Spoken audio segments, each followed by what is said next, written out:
Michael and Ira, welcome. We're going to do just very brief introductions so we can get right in. So give us kind of name, rank, serial number, and maybe just a brief sort of a day in the life. Michael, we'll start with you. Oh, sure, Drew, thank you. My name is Michael Smith. I'm the Chief Marketing Officer for NPR. Day in the life is I try to connect more people with the great mission-driven content of NPR and figure out ways to monetize that, whether it's digitally or through development or through sponsorship sales. And great, and we'll get into it a little bit, and we'll hear about PBS as well. But Michael, can you just share a little bit of the structure of NPR as it relates to member stations and NPR, the organization itself, and sort of how that whole structure is laid out, real quick? Yeah, this is our 50th anniversary, and if you go back to the beginning, it kind of explains it. There was a whole landscape of independent public radio stations back in the 60s, whether they were university run or independent nonprofits, and they came together to form a production company to make daily news content for them. And they made a afternoon news show, 3-hour show called All Things Considered. And this consortium did, and the consortium was called NPR. And so 50 years later, we're basically a program supplier for 264 independent public radio stations around the country. And then as in recent years, we've grown into producing direct-to-consumer content, namely podcasts, which have become super popular for us as well. That's great. Well, much like PBS, it's a great American treasure. So you must be having a great time in that job. Ira, quick introductions. It's great to see you again. I think you've been at every CDX or spoke at most of them, going back to your Sony days, perhaps. But it's always great to see you. I hope we get to do it in person again soon. But tell us about a day in the life of Ira, and maybe you can also answer the same question in terms of PBS and its structure a little bit. Sure. So I'm the Chief Digital and Marketing Officer for PBS, and day in my life is working on, marketing our great properties and promoting our app and our streaming service, as well as supporting stations through digital donations and PBS Passport, which is a way to access a library of great content. And the rest of my day is a lot of it is trying to figure out strategy to expand video content onto all these different platforms and do it in a way at scale efficiency in a very complex, changing environment and working amongst giants, as you just were talking about. Right. So PBS is different than NPR. And believe it or not, this is the first time in my 7 years at PBS, I've done a panel outside of the public media panels with NPR. So I'm super excited. We are different companies. People don't realize that. The trick is that some of our member stations are also NPR member stations. And so that's where people sometimes think of us as both. It depends on your relationship of what station you're with. But we also just celebrated our 50th anniversary. There's 330 member stations. They're all independent. Some are owned by universities. Some are owned just as nonprofits. Some are owned actually by the state. So Georgia Public Broadcasting, Utah. So it's very a local business. The difference with us than NPR is we don't have a morning edition.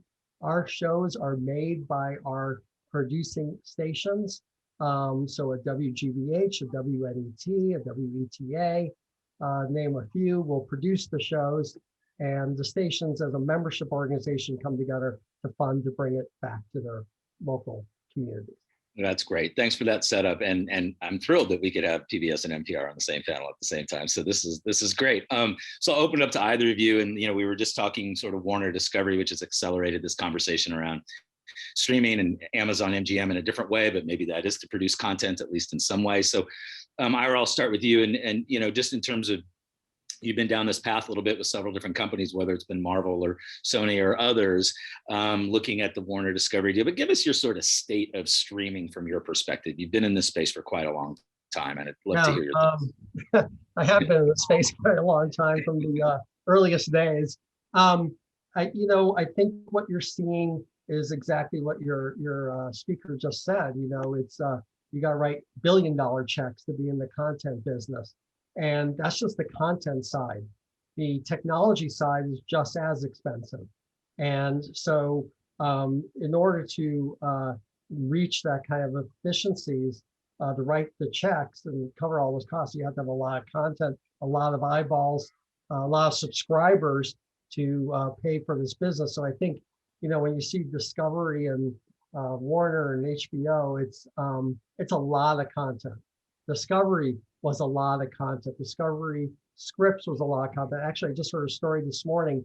When Discovery launched their first streaming, they had aggregated it. And then they ran into some conflicts with some of the cable companies. Right. And they split it up. So now they're basically bringing it all back together and then adding all this other library of content. And then, of course, the Amazon deal today, Jeff just, said it's all about the content and buying a library. And that's what it's going to take for these companies going forward. You've got to have the scale. Yeah. Michael, your thoughts? Well, I think the big challenge for the legacy companies getting into streaming is, it's that classic innovator's dilemma that you have an existing business that you want to continue to harvest profits on, and you're valued as a value stock with dividends, and then at the same time you need to invest and actually lose money in the emerging part of the business. And so it's much easier for a company like Netflix without the legacy baggage to go hard. And so traditional media companies, I think, are going to struggle. So I think that Warner Media and Discovery, they definitely have more scale. But I think one of the big headwinds is that, they're burdened with a lot of debt. They're burdened with trying to manage a legacy business, and shareholders expect cash flow from those businesses. And then thirdly, you look at the demographics of their content. They have a lot of content, but the median age of the viewer of Discovery content is over 50. Most of the networks in the Warner Media bundle, whether it's CNN or TNT or TBS, the CNN audience is near 60. Right. So, it's a lot of content, but it is at the content that the next generation of Americans want. And so can they not only pivot to invest, in growing streaming, but can they kind of reinvent their content muscles? Because you look at the kind of, the whole content ecosystem that's built up on TikTok and YouTube and through, and what Netflix is making, can they be the premier brand for millennials and Gen Zs? And I'm not sure, or maybe they have to buy Roblox. Yeah, exactly. I mean, that's going to be the next acquisition target, isn't it? So, why don't we stick with you, Michael, just in terms of sort of the state of streaming for you, and maybe let's start a little bit just sort of looking back at the last 12 to 16 months, and as you have a new sort of audio podcast product, but what did it allow you to do? And that's a long time, as we were talking earlier, about people to change habits and modify habits and related to consumption. But how do you look at the last sort of 12 to 16 months? What did it allow you to do in terms of thinking about some of your digital products and streaming, and then sort of what's on the horizon for you? What's happening at NPR as far as digital and streaming? Well, I think we faced the same dilemma in that our core business, as I said before, was making radio programs for radio stations, and it's a very successful enterprise for 50 years. But in recent years, we've seen younger audiences want to get their audio content on demand, and we've seen our own audience since 1999. The NPR radio audience has gone from 47 years, median age, to almost 60. So we were, pivoting or at least, deploying more new resources into on-demand audio content, namely podcasts. And I think that the pandemic just accelerated that focus for us, because with the lack of people going into offices, a lot of our consumption is drive time radio, people listening to radio on the way, to work and home, that fell off. So we saw huge declines in our radio audiences, but we did see, continued growth and strength in our podcast audiences. So I think it just, for people, like me or Ira, who are sort of, the digital evangelists within legacy businesses, it put some wind at our backs to say, hey, let's double down on this. And now we're starting to see, people, the pandemic end, but some of these trends seem to be enduring, in the sense that we're not seeing people commute as much. It seems that the work from home thing hybrid thing is going to be a long-term thing. So that's probably going to be, a long-term headwind for traditional radio. But we're seeing, continued explosion in podcast digital consumption. So it's, it's probably, in the long run, I think we'll look back, as that being a silver lining, of a really, obviously tremendous tragic year.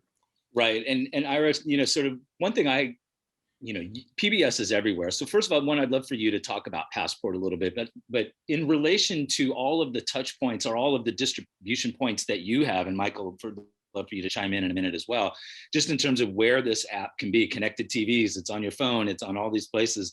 Talk to us, Ira, about how you see the sort of distribution landscape broadly, of course, but specifically for PBS, and a little bit about Passport and where we can find that.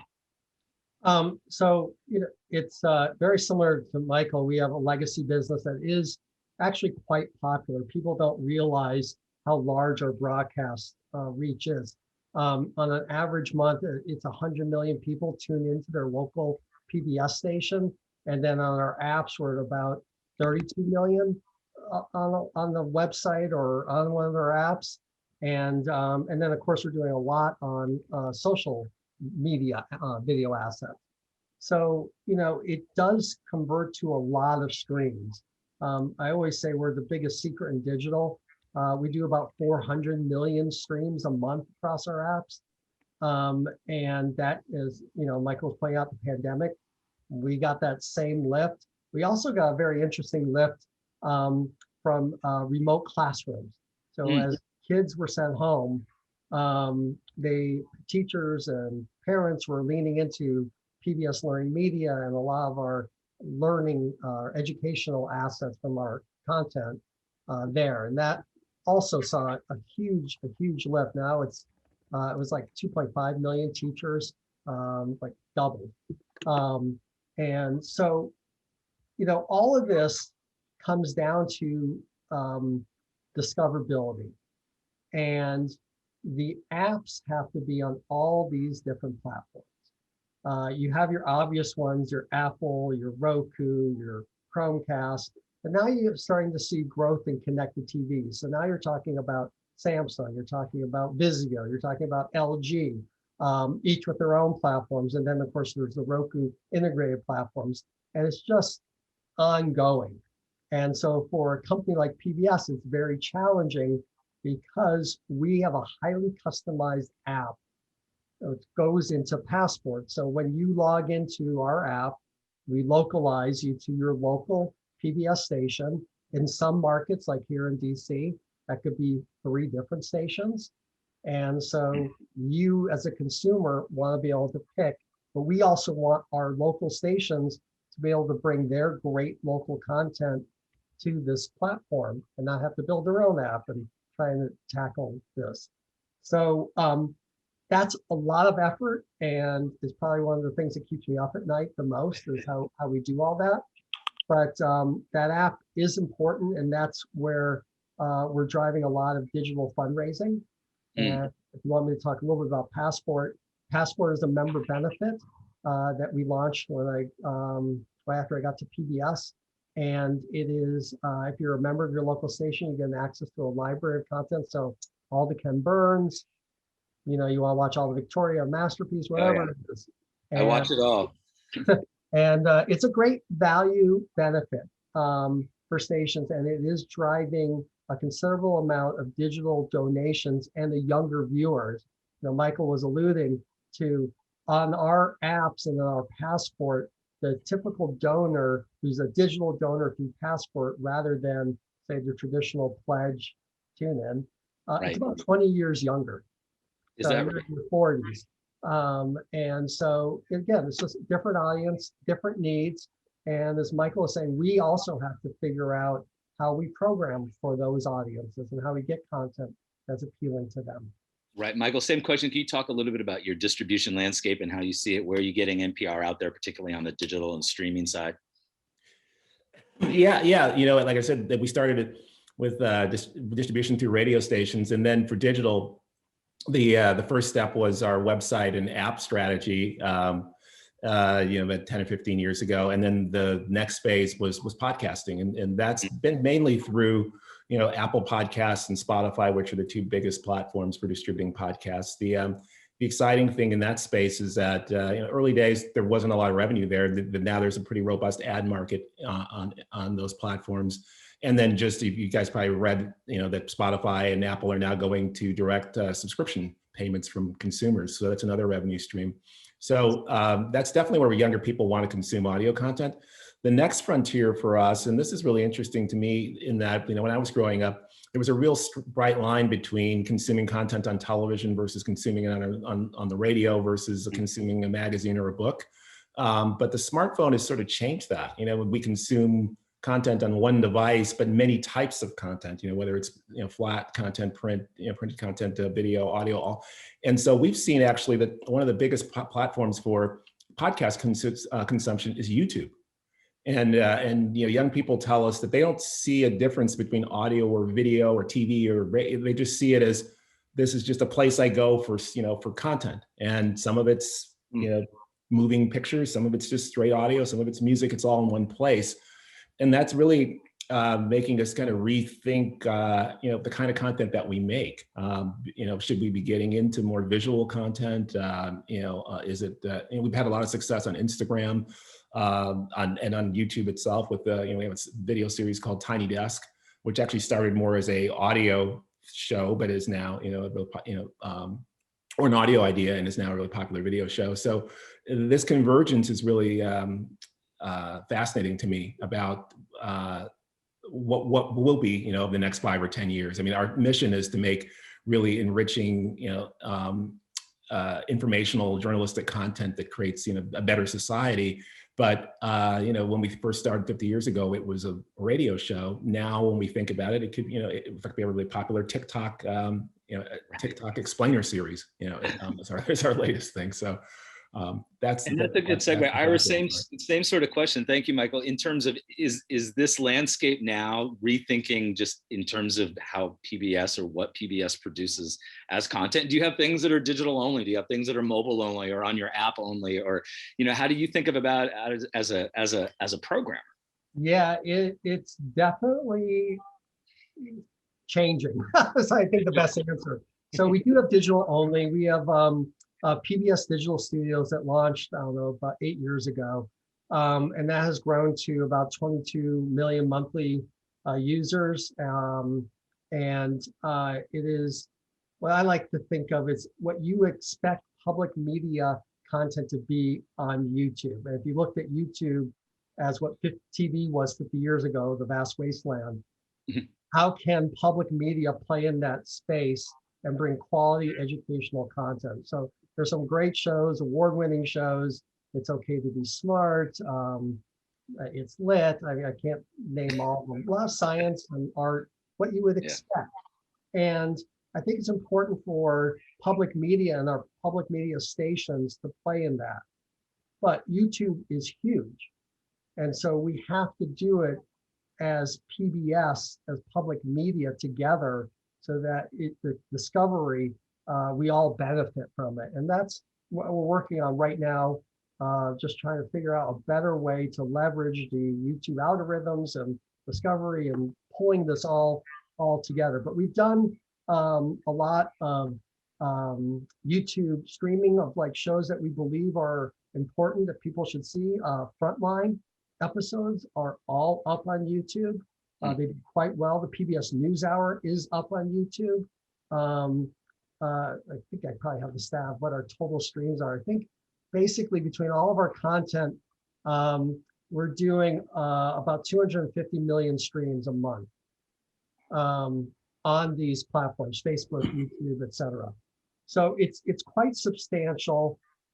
Not quite sure yet how we finalize the support for local stations. There has to be that fundraising donation component, and that takes work with YouTube. We have a tool that we built called One-Click Donation that is integrated on the Amazon Fire platform. So today, if you were to watch our app on Amazon Fire and you want to become a member, you go, yes, we have your credit card, it gets charged, it goes right to the local station. And the conversion rate on that page is the highest anywhere on any place across public media. It is approaching 13%, which everyone knows digital convert is unreal. And so I have a lot of high hopes that people, when they see the content and they understand the model and they want to support public media, if we can make it easy for them and simple, they will.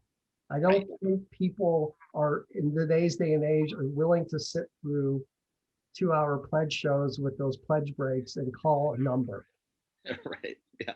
No, indeed.